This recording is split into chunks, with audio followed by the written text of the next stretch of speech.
Hello and welcome. This is Michelle with PaperStampInk. Thanks so much for stopping by my channel today, where I'm going to share with you a super quick card.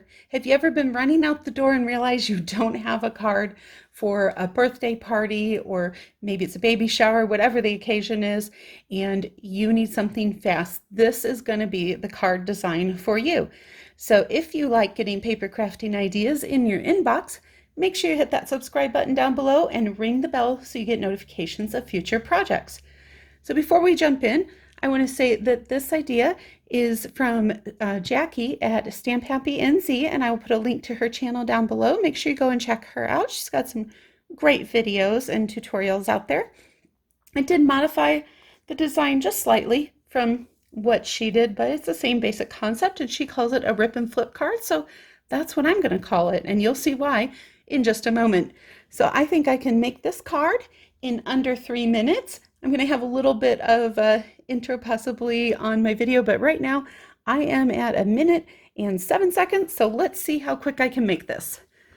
I have a standard card base, a piece of matting layer that is 4 1/8 by 5 3/8, a 4 by 6 sheet of paper, which means I'm going to get 6 of these cards out of one 12 by 12 sheet, a piece of paper for my stamp, my sentiment, a stamp pad, some dimensionals, some bling, my take your pick tool, a punch for my sentiment, and of course my liquid glue.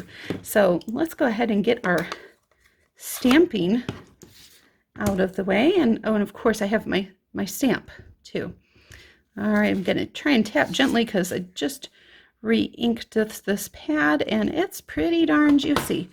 And I think I did pretty well there. So I'm going to come in with this punch that out, and then let's get this out of the way so I don't get it on any other parts of my project where I don't want it. Now you could put some ribbon around this and pop this panel up, but I'm not going to do that today. I'm going to skip adding that on to keep this super quick, and I'm just going to mat that down here. And we call it the rip and flip because we're just going to rip this paper. So I'm ripping it at an angle, and I like to use a 4 by 6 so I make sure I have plenty of room. If I do a deeper angle, then I'm going to have enough to still overlap. So with this 4 by 6, I'm still coming pretty close to these, not overlapping there, if you can tell that. So that's why I like to start with a little bit larger piece.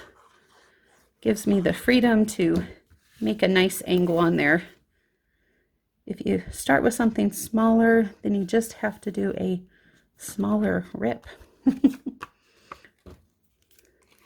And you can pick whichever side you want to be your top and your bottom. And of course, if you have directional paper, you're going to want to make sure that you're paying attention to which way that is when you cut these panels down.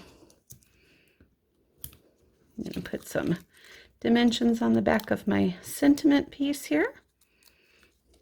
And I think I'm just going to put it right there, kind of where the overlap is.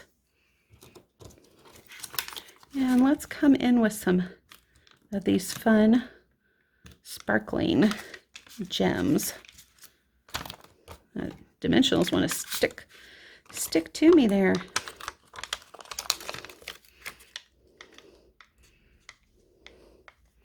And I'm just going to put 3 of those up there, kind of mimicking the snow cones. And how did I do?